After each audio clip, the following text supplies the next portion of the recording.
So good evening everyone. हमारा आज का टॉपिक है डिस्ट्रीब्यूटिव प्रॉपर्टी। ये एक तरह की एक एल्जेब्रिक प्रॉपर्टी होती है जो हम लोग एक्सप्रेशंस को या इक्वेशंस को सॉल्व करने के लिए यूज़ करते हैं। जैसे सपोज करिए मैं आपको एक एग्जाम्पल के थ्रू ये समझाने की कोशिश करता हूँ।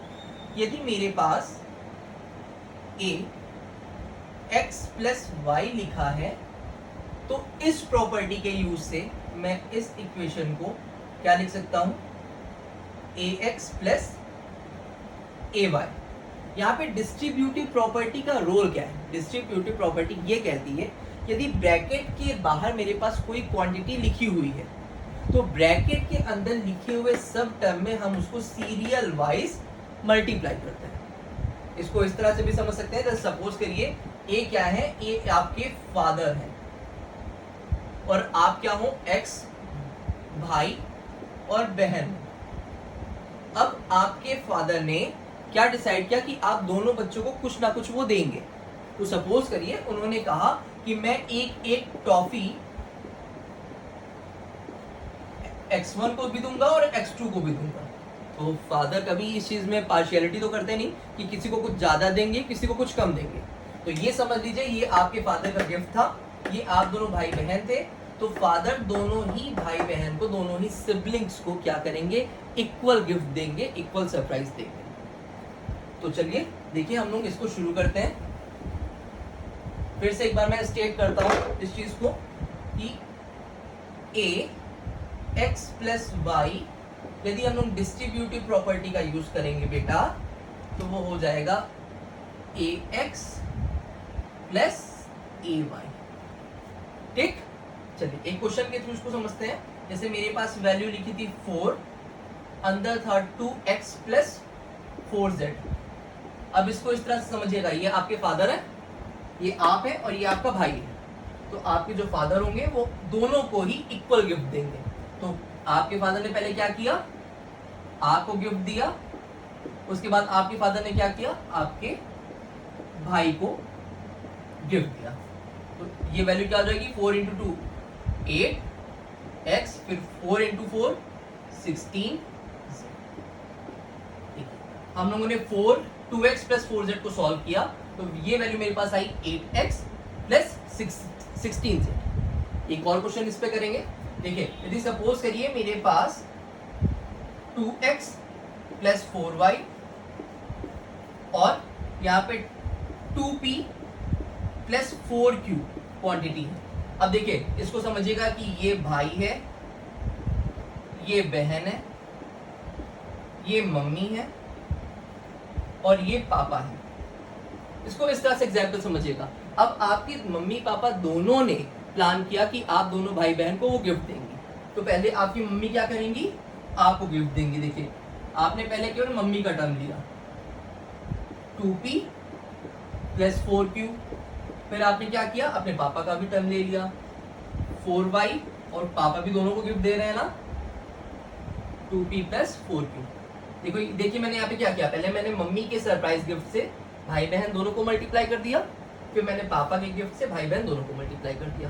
देखिए यहाँ पे क्या आएगा, ये आएगा 2x into 2p 4xp, 2x into 4q 8xq, 4y into 2p ये आ जाएगा 8yp, और 4y इंटू 4q ये आ जाएगा 16yq। ये बात समझ में आ रही है, ये बात समझ में आ रही है।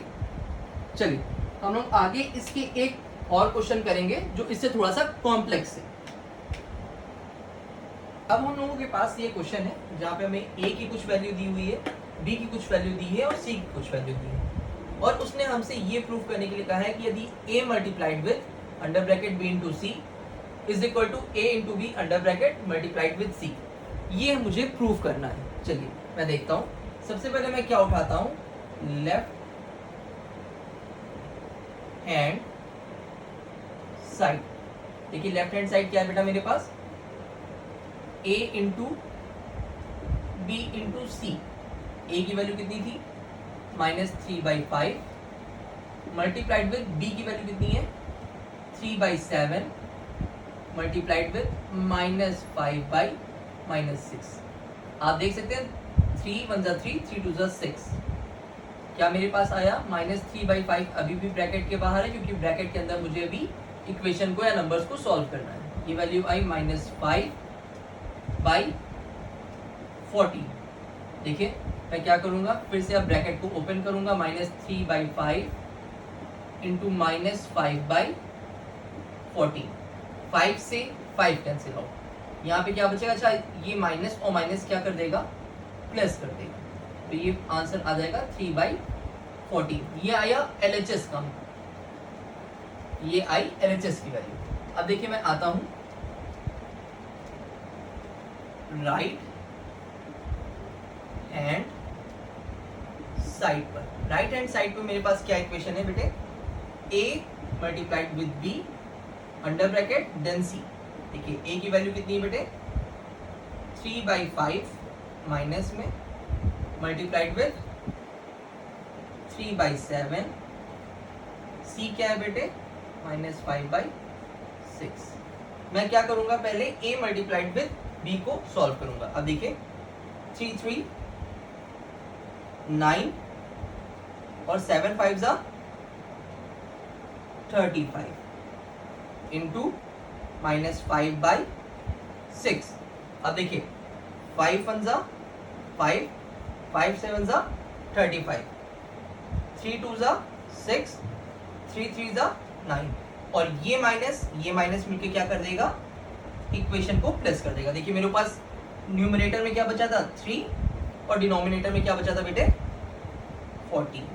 ये आ गई मेरे पास RHS की वैल्यू। मैं देख सकता हूं कि LHS is equal to RHS। यही मुझे क्या करना था, यहां पर प्रूफ करना था। होपिंग आपको ये लेक्चर और ये प्रॉपर्टी समझ में आई होगी। मिलते हैं आगे नेक्स्ट वीडियो में दूसरी प्रॉपर्टी को लेकर, एडिटिव प्रॉपर्टी, जिसके बारे में हम डेफिनेशन समझेंगे, जानेंगे कि एडिटिव प्रॉपर्टी होती क्या है और उस पर न्यूमेरिकल करेंगे। तब तक के लिए प्लीज़ इस वीडियो को शेयर कीजिए और चैनल को सब्सक्राइब कीजिए। Thank you so much.